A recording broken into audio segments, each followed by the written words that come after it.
All right. So, here we go.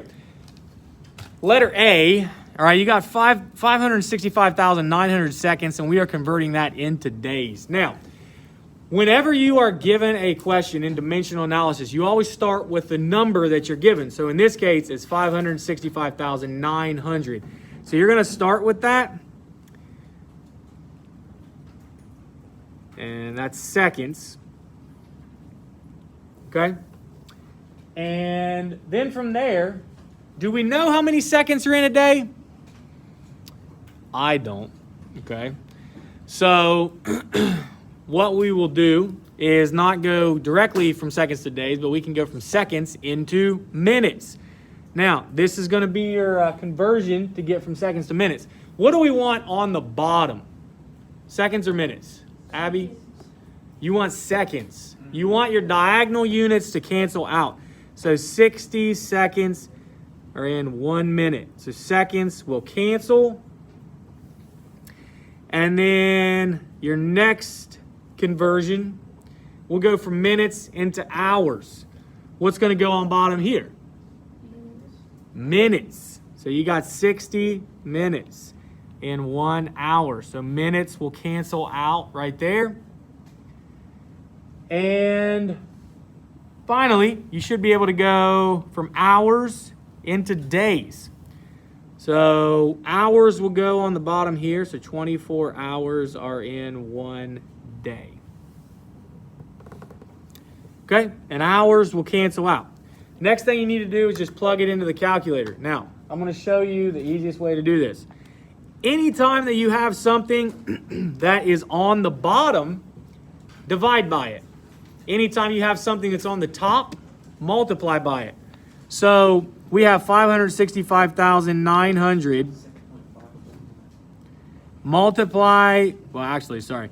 You want to multiply that by anything because you just got ones across the top. So divide that by 60. Divide that answer by 60 again. And then divide that answer by 24. And that will give you your answer. Now, it gives you a huge amount of decimals. And I'm going to write all these for right now, but then we'll go back and see which ones we want to keep. How do you know that? How do I know what? How many? Okay, we're going to talk about that. So your unit here is days.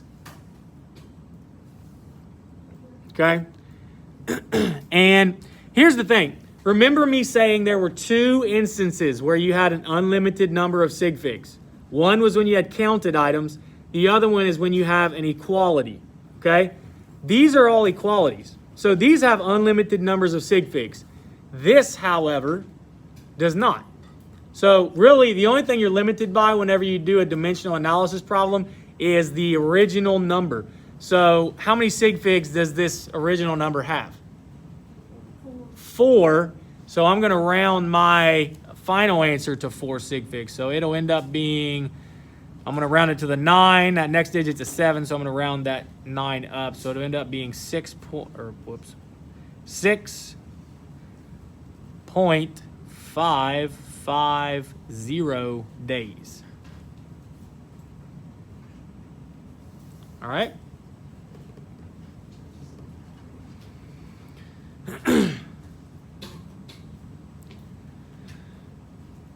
Okay. Now B and C, pretty easy. Let's take a look at letter D. So we got 165 pounds.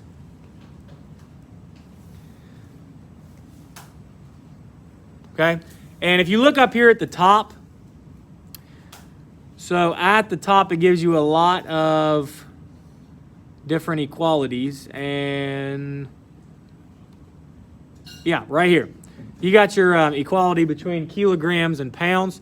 So you have 2.2 pounds for every 1 kilogram. Now I'm going to show you a different way. It's not really a different way of setting this up, it's just a different way that you'll actually see it.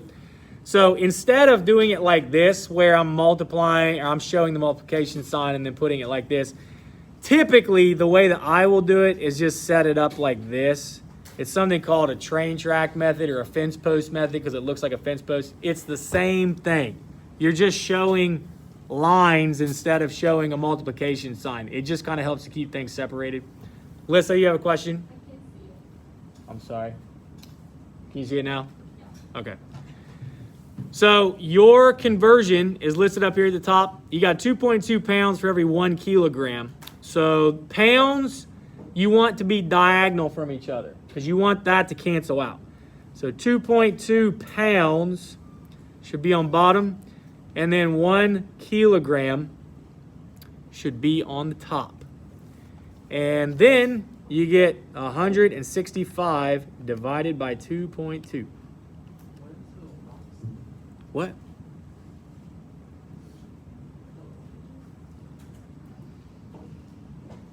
That leaves you with 75 kilograms.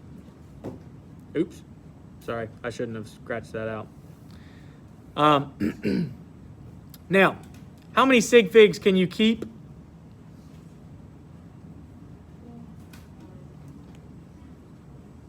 Oh, I thought it was different. You should be able to keep 3. This only has 2, so technically you can put another 0 there and be fine. Where do you get 75 from? What? Where do you get 75 from? So what I did was take 165 divided by 2.2. So that 1 kilogram doesn't matter? Well, it does, but I mean, you're just multiplying by 1, which doesn't change the value of the number. Okay, so look, the way that this goes is you multiply the things that are on top. So 165 times 1, which is still going to be 165, and then take that and divide it by 2.2, which gives you 75. All right? Okay. Now, go ahead and flip the page.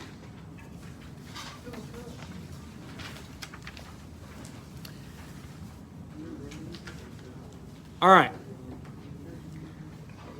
Now, we're going to look at something called a compound unit. All right, and how those are actually converted. So, we're going to look at letter H first off. Now, if you have a compound unit, like here we have miles per hour. That's a compound unit because you have 1 unit on top, miles, and then you got 1 unit on the bottom, hours. So,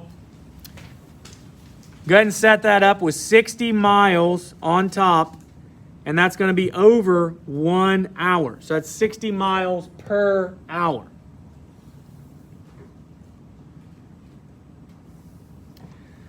All right, now we are trying to convert that into meters per second. So this is a compound conversion. So what we have to do here is we have to convert 1 unit at a time. So we're going to convert the one on top, and then we're going to convert the one on the bottom, okay? Now, I'm not sure how many meters are in a mile, so we're going to look back at our previous, let's see, do we have miles into meters? All right, so we don't have miles into meters, but we do have kilometers into miles, which we can use that. So, if we convert miles into kilometers, then we can convert it into meters. So what we know is that there are 0.62 miles in 1 kilometer. So miles will cancel out. You'll be left with kilometers per hour there right now.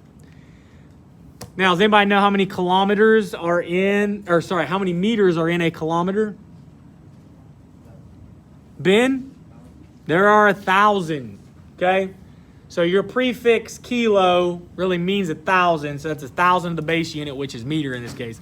So 1 kilometer is going to be 1,000 meters. Okay? So that cancels out kilometers and gets us into meters. Well, we need meters on top, so we're done with the top for right now. But we still need to convert hours into seconds. Now, let's assume that nobody here knows how many seconds are in an hour. And we convert into minutes first. Now, hour is on the bottom here. So where do we need hour here? On top or bottom? You need it on top because it has to cancel out. So 1 hour on top is equal to 60 minutes. And hours cancels out. Now you're in meters per minute. We need meters per second. So we need one more conversion. We need from minutes to seconds. So there's 60 seconds in a minute. Minutes is going to go on the top here. And that should get you to your answer. So minutes cancels with minutes. You're left with meter, which is on the top right here, per second, which is on the bottom right here. Now just go ahead and do the math. So we multiply any numbers that are on top. So it's 60 times 1 times 1,000 times 1 times 1. Divide that by 1, and then divide that by 0.62. Divide that by 1. Divide that by 60. And then divide that by 60. That will give you your answer. So the whole big decimal is 26.88172043 meters per second. Now, how many sig figs technically can you keep here? Is that initial 0 significant? It's not. So technically, you can actually only keep 1 sig fig here. So we are going to round this to 1 sig fig, which is going to be the 2. The next digit's a 6, so we round it up to a 3. So that's going to be 30. Okay? Now, I would write both just so you know where your answer came from. But this is going to be your sig fig answer, 30 meters per second. Is everybody with me?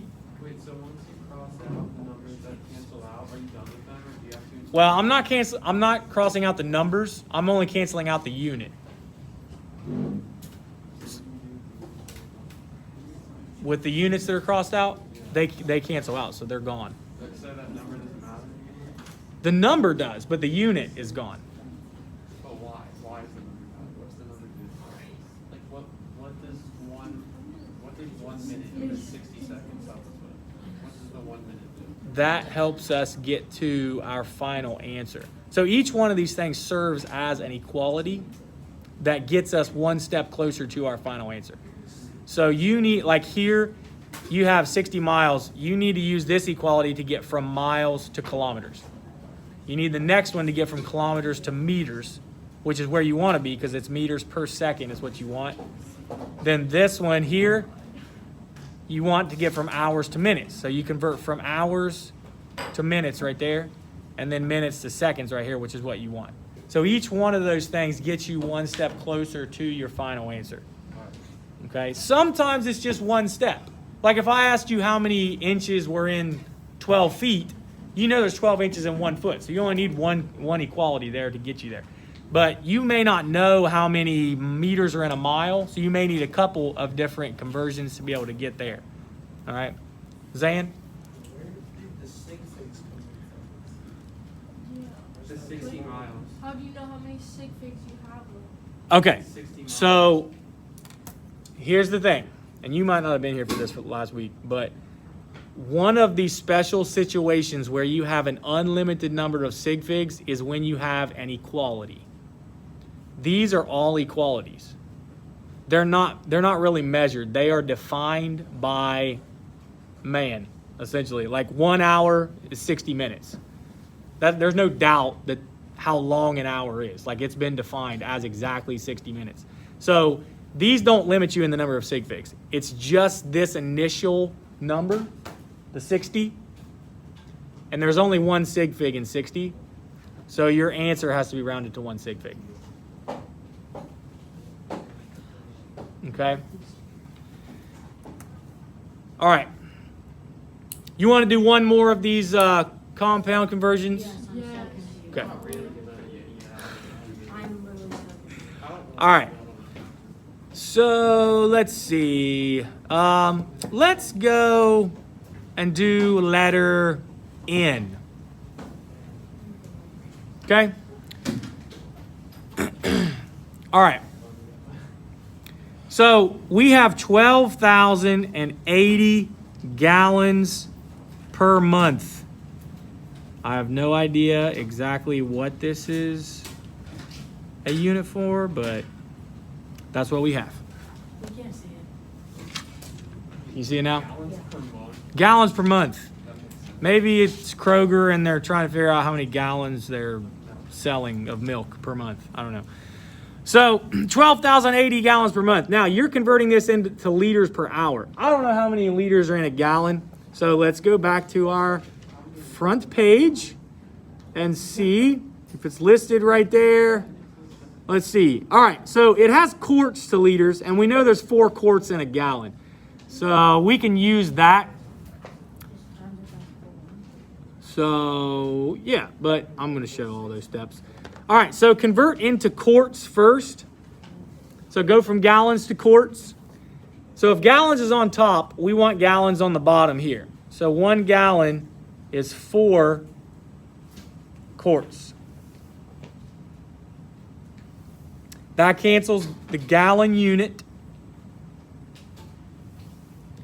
And when I cancel stuff, guys, I'm just canceling the unit. I'm not canceling the number. The number stays there. Okay? All right. Now, the quarts into liters.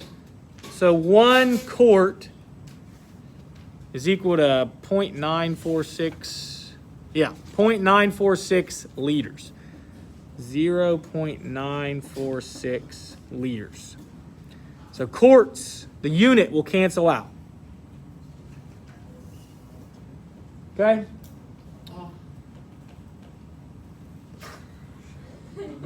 My leg broke. All right. Now, we need to go from months per hours. Now, we are going to make an assumption here because not every month is exactly the same.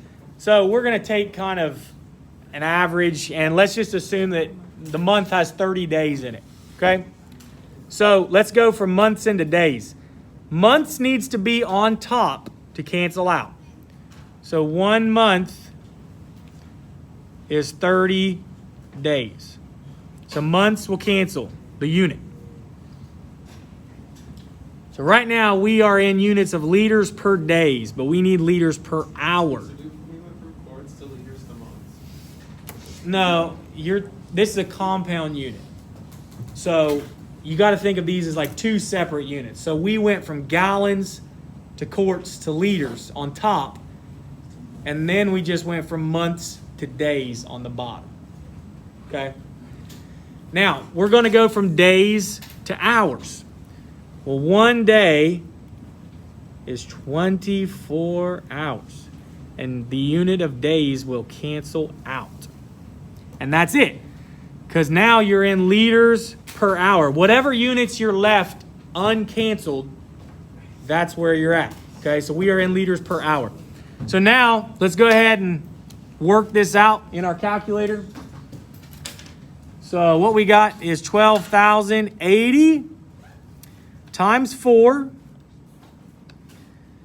times 0.946 times 1 times 1 divided by 1 divided by 1 divided by 1 divided by 30 and then divided by 24. So my answer here is what? My calculator has an error. You must have plugged something in wrong. So my answer here is 63.8. Oops, sorry. I missed a number there. 487. And then 11111. And that is liters per hour. I'm trying it again.